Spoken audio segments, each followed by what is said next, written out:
Welcome to RK home food channel. இன்றைக்கி நம்ம பண்ண போகிறது பன்னீர் புஜியா. அதுக்கு தேவையானது கேப்சிகம், ஆனியன், டொமேட்டோ, பச்சை மிளகா. உங்களுக்கு வேணும்னா வெஜிடபிள்ஸ்லாம் சேர்த்து பண்ணலாம். நான் இன்றைக்கி வெறும் கேப்சிகமும் ஆனியன் டொமேட்டோ வச்சு தான் பண்ண போகிறேன். ஒரு 3 ஸ்பூன் எண்ணெய் விட்டுட்டு வெங்காயத்தை போட்டு வெங்காயத்தை நல்லா கோல்டன் ப்ரௌன் ஆகிற வரைக்கும் நல்லா வதக்கிக்கணும்.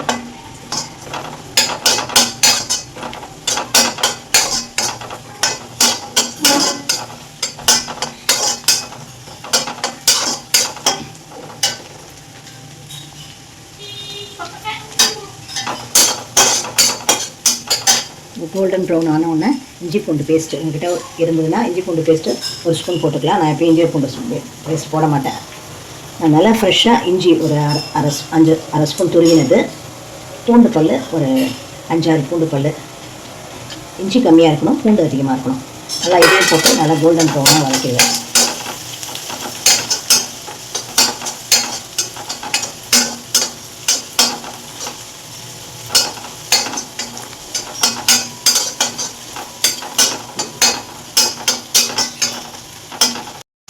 இஞ்சி பூண்டு போட்டு அதோட பச்சை வாசனை கொஞ்சம் போய் நல்லா பூண்டு நல்லா கோல்டன் ப்ரௌன் கலர் வந்தோடனே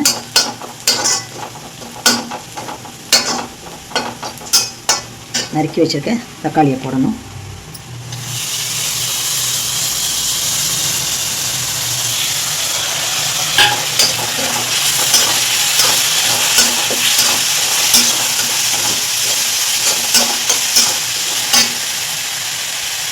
நல்லா மீடியம் ஃப்ளேமில் வச்சுக்கணும். வெங்காயம் நல்லா கோல்டன் ப்ரௌன் வந்ததுக்கப்புறம் இஞ்சி பூண்டு பேஸ்ட்டு போடணும். இஞ்சி பூண்டு பேஸ்ட்டு போனதுக்கப்புறம் கொஞ்சம் அதோட பச்சை வாசனை போனதுக்கப்புறம் இந்த தக்காளியை போட்டு நல்லா வதக்கணும். அது நல்லா வெந்து வரணும். அதுக்கப்புறமா தான் மற்றதெல்லாம் போடணும். வதங்கிடுச்சு. இப்போது இந்த சின்னது பண்ணிக்கோங்க. சின்னது பண்ணிவிட்டு அரை ஸ்பூன் மஞ்சள் பொடி, 1 spoon Kashmiri chilli powder,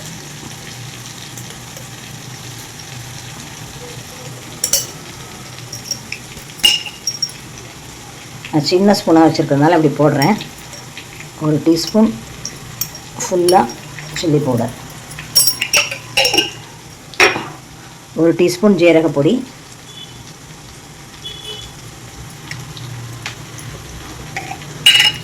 1 teaspoon garam masala பொடி போட்டு நல்லா ஒரு பரட்டிட்டு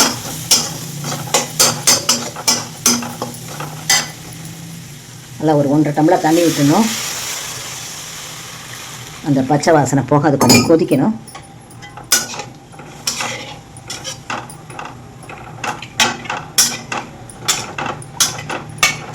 இது போடணும். எல்லாமே ஒரு 5-6 நிமிஷம் நல்லா பச்சை வாசனை போக கொதிக்கணும். ஒரு 7-8 நிமிஷம் கொதிச்சதுக்கப்புறமா பச்சை வாசனையெல்லாம் போயிருக்கும். இந்த சமயத்தில் இந்த குடமிளகாவை போடணும். குடமிளகாவை போட்டுட்டு ஒரு 2 நிமிஷம் தான் குக் ஆகணும்.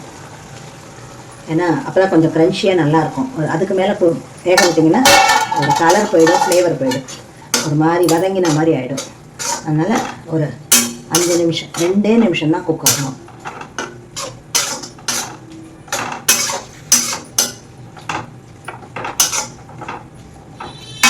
இந்த சமயத்தில்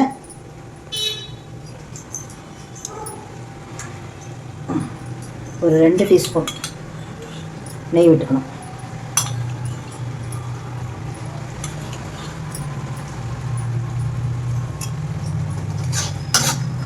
நெய் விட்டுட்டு ஒரு மீடியம் ஃப்ளேமில் கொதிக்கணும்.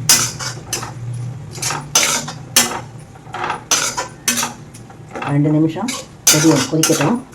மறுபடியும் நம்ம பன்னீர் துருவி வச்சுருக்கிறத பார்க்கலாம். பன்னீர் நல்லா இப்படி இருக்கணும். துருவி வேணும்னா இப்படி இருக்கணும். இங்கே பாருங்கள், இப்படி கேரட் துருவுறோம் இல்லையா, அதில் துருவி வச்சுக்கணும்.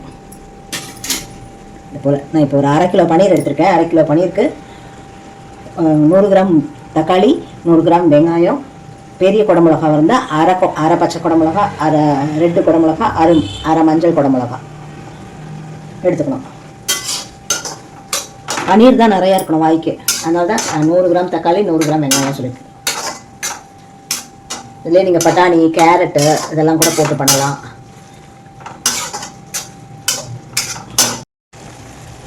இந்த ஸ்டேஜில் இதுக்கு தேவையான உப்பு போட்டுக்கோங்க.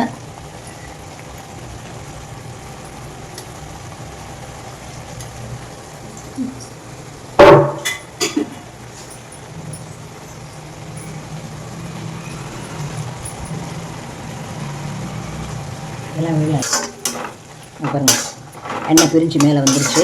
காய்கறி எப்படி கலர் மாறாமல் இருக்குது பார்த்தீங்களா? குடமிளகா டக்குன்னு வெந்துடும். அதனால் ஒரு 3 மினிட்ஸ் போதும், 2 to 3 மினிட்ஸ் போதும். இந்த ஸ்டேஜில் பன்னீரை போட்டுக்கணும்.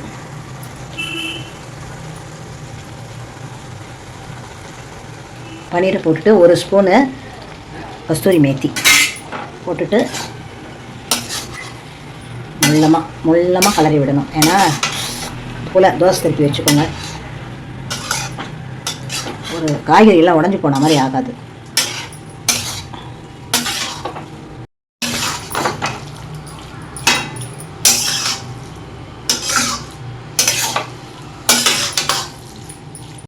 பன்னீரை போட்டுட்டு கலரிட்டு கொத்தமல்லி, நல்லா நிறையா கொத்தமல்லி ஒரு பொடி இவ்வளோ இருக்கட்டும், ஒரு பொடி கொத்தமல்லியை போட்டு கொஞ்சம் ஹை ஃப்ளேமில் வச்சுட்டு சும்மா ஃபாஸ்ட்டாக கலரி விட்டுடணும். நல்லா கலந்துக்கிற மாதிரி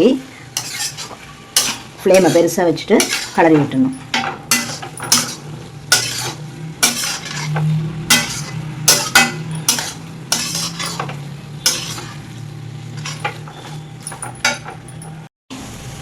பன்னீர் புர்ஜி நீங்கள் சப்பாத்திக்கு தொட்டுக்கலாம், இஷ்டம். பூரி, சப்பாத்தி, தோசை கூட தொட்டுக்கலாம். ப்ரெட்டில் வச்சு சாப்பிட்லாம், நல்லாயிருக்கும். கேஸை ஆஃப் பண்ணிவிட்டு 1/2 டீஸ்பூனு சாட் மசாலா போடணும். எல்லாம் 2 வாட்டி நான் போடுறேன்னு நினச்சிக்காதீங்க. நான் டீஸ்பூன் எடுத்துக்க கொஞ்சம் சின்ன ஸ்பூனாக எடுத்ததுனால அப்படி போடுறேன். 1/2 டீஸ்பூன் சாட் மசாலா போட்டுட்டு ஒரு கலரி ஈவனாக கலரி விட்டுடணும். அவ்வளோதான்.